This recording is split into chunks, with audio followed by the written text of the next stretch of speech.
कन्या विवाह भवन खरसिया का लोकार्पण का ये शुभ अवसर, और मैं बधाई देना चाहूँगा खरसिया के दान की जनता, यहाँ के श्री अग्रसेन जन कल्याण ट्रस्ट के सभी ट्रस्टी कि श्री हरिराम सुल्तानिया कन्या विवाह भवन का आज नए रूप में लोकार्पण आपने कराया। मुझे इस भवन के नवनिर्माण में जो अग्रसेन जन कल्याण ट्रस्ट द्वारा 2.5 करोड़ के लागत से पुनर्निर्माण किया गया, 1995 का निर्मित कन्या विवाह भवन स्वर्गीय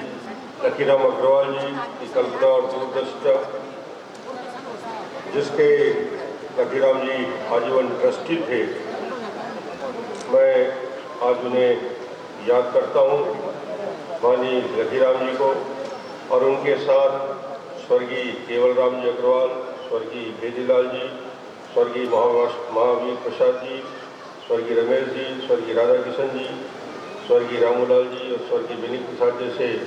महान विभूतियाँ इस ट्रस्ट से जुड़ी हुई हैं। मुझे आज यहाँ खुशी हो रही है कि 2.5 करोड़ की लागत से आप सब ने बहुत ही शानदार भव्य इस शादी घर का निर्माण किया है, और ये खरसिया के गरिमा के अनुरूप है, क्योंकि खरसिया ऐसा नगर है, छत्तीसगढ़ के और देश के 2 दर्जन उद्योगपति यहीं पैदा हुए हैं, जो आज रायपुर में, बिलासपुर में, दिल्ली में काम कर रहे हैं। उसमें से अधिकांश का जन्म स्थल कहीं न कहीं कर्म स्थल खरसिया से ही जुड़ा हुआ है। तो ये निश्चित रूप से ये धरती और यहाँ की गरिमा के अनुरूप आपने अच्छा काम किया, और इसके वर्तमान में जो भवन के निर्माण में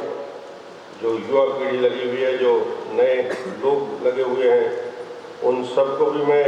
बधाई दूंगा। ट्रस्ट के नवनियुक्त अध्यक्ष श्री बजरंग अग्रवाल जी को, जिनकी टीम ने इस विवाह भवन का निर्माण किया और 18 महीने में इसको सर्व सुविधायुक्त बनाकर खरसिया को समर्पित किया, तो ट्रस्ट के सभी साथी इसके लिए बधाई के पात्र हैं। बहुत अच्छा निर्माण कार्य हुआ। आज यहाँ कार्यक्रम में उपस्थित हमारे वरिष्ठ मंत्री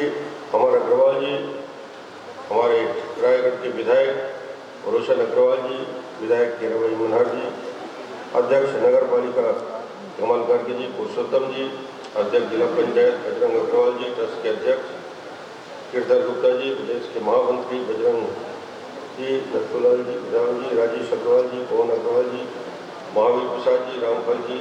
बाबूलाल गर्ग जी, ऋषि अग्रवाल जी, राम सराफ जी और सभी यहाँ उपस्थित जो ट्रस्ट और इस पूरे यहाँ इस भवन के निर्माण में जिनका जिनका भी योगदान रहा, उन सबको मैं बधाई दूंगा। ये जब भवन बना था तो मुझे लगता है कि न केवल खरसिया में बल्कि रायगढ़, बिलासपुर, इस पूरे क्षेत्र का सबसे आकर्षक भवन बना था, और आप नए स्वरूप में जब बना है तो भी ये अपने आप में अनूठा भवन बनकर तैयार हुआ है। निश्चित रूप से आप बधाई के पात्र हैं। लकीराम जी की दूरदृष्टि, उनकी राजनीतिक सोच और उनका संघर्ष, क्योंकि समानता लंबे समय तक विपक्ष की राजनीति करना बहुत आसान नहीं होता। विपक्ष की राजनीति करते हुए व्यवसाय व्यापार भी करना और बड़ी चुनौती होती है। दोनों काम के बीच तालमेल बैठाना ये असंभव काम होता है, मगर लकीराम जी ने जीवन भर जिस दृढ़ता से जनसंघ से लेकर भारतीय जनता पार्टी की यात्रा में मध्य प्रदेश के संयुक्त अध्यक्ष की हैसियत से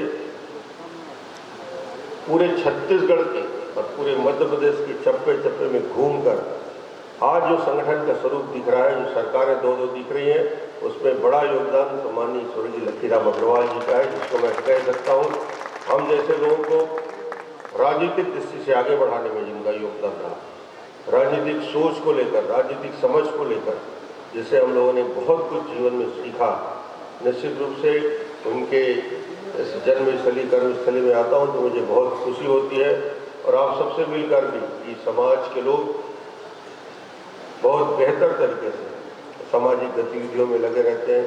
अलग अलग कामों में लगे रहते हैं, हेल्थ कैम्प अलग अलग चलता रहता है, और पूरे छत्तीसगढ़ के विकास में जो 2000 से 2014 की यात्रा बनी,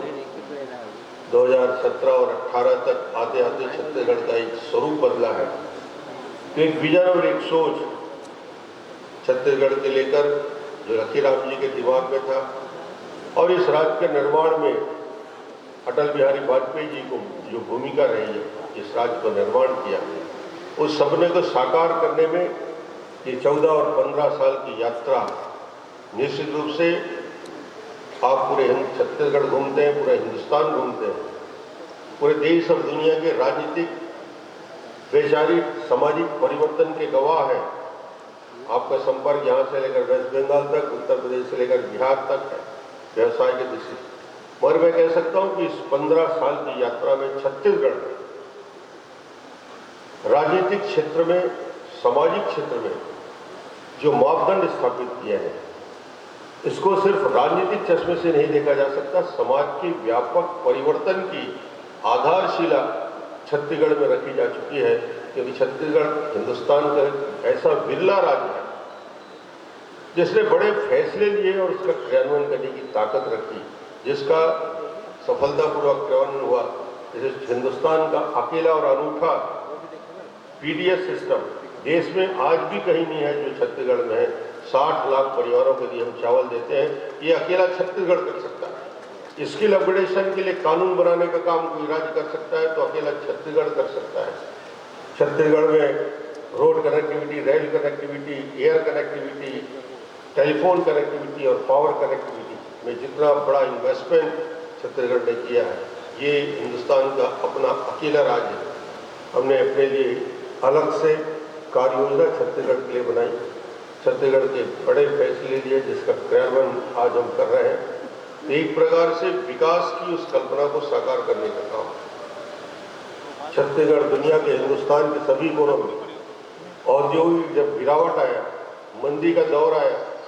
हिंदुस्तान के सारे बड़े से बड़े राज्यों में सारे मिलें बंद होने लगे, कारखाने बंद होने लगे, और छत्तीसगढ़ उससे अछूता बना रहा, क्योंकि नीतिगत फैसले करके हमने उस इंडस्ट्री को जीवित रखने के लिए सपोर्ट किया। और चाहे टैरिफ की सब्सिडी दिए, पावर की सब्सिडी दें, या उनके लिए सेस के लिए छूट दें, अलग अलग फैसले इस सरकार ने लगातार किए हैं। किसानों को जीरो इंटरेस्ट रेट में इस सहकारी बैंक से कर्ज देने का हो, फॉर्म के लिए निःशुल्क कनेक्शन देने की बात हो, पेडी प्रोक्योरमेंट की बात हो, ये अपने आप में ऐसे अनूठे कार्यक्रम हैं। कल मेरे साथ उत्तर प्रदेश के मंत्री, हरियाणा के मंत्री और केंद्रीय मंत्री, कृषि मंत्री सब बैठे थे। उन्होंने छत्तीसगढ़ की योजनाओं के बारे में जब देखा और समझा तो उन्होंने कहा कि छत्तीसगढ़ की योजनाएं, उत्तर प्रदेश के मंत्री ने तो ये कहा कि हमारा प्रयास होगा कि आने वाले 5 साल में छत्तीसगढ़ के अनुरूप उत्तर प्रदेश की विकास यात्रा हम करें। सार्वजनिक मंच में उनको कहना पड़ा। गुजरात के मुख्यमंत्री जब यहाँ से पत्रकार जाते हैं तो कहते हैं कि नहीं, गुजरात आगे तो बढ़ गया है, और छत्तीसगढ़ की बहुत सारी योजनाएं हैं जिसको हम अपने राज्य में वैसे का वैसा लागू करना चाहते हैं, चाहे प्रोक्योरमेंट पीडीएस का हो या पीडीएस के सिस्टम हो या प्रोक्योरमेंट का सिस्टम हो। मॉडल कुछ स्टेट ने बनाया है,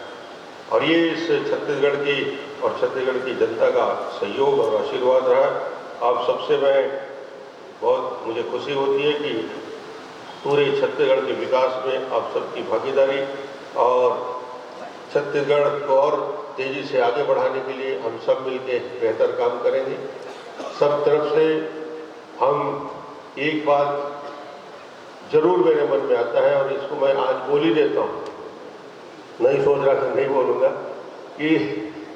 अभी तक हम लखीराम जी के योगदान को, लखीराम जी के काम को पूरे देश में मान्यता है, प्रदेश में मान्यता है। मेरे जैसे हजारों कार्यकर्ता तैयार करने का काम लखीराम जी ने किया। पर मैं एक चीज़, मेरी अंदर की इच्छा है भाई, आप पूरा करोगे कि नहीं करोगे मुझे नहीं मालूम है, मगर मैं बोल ही देता हूँ, क्योंकि आज अच्छा अवसर है कि अगली बार मैं चाहूँगा कि कमल जो नगर पालिका में खुला है तो पूरे छत्तीसगढ़ में जब हम कमल खिला देते हैं तो यहाँ भी खिलना चाहिए। यदि हम लोग इसके लिए, तो ये लगेगा कि हाँ ये कर्म भूमि है, जन्मभूमि है, पसीना उन्होंने बहाया है, बहुत काम किया है। एक बार इस पर भी विचार होना चाहिए और आपको लगना चाहिए। आज मुझे बहुत खुशी हुई सामाजिक कार्यक्रम में सम्मिलित होकर। बहुत अच्छा आपने धर्मशाला का निर्माण किया है। सामने बजरंग बोल रहा था कि एक क्या बनाना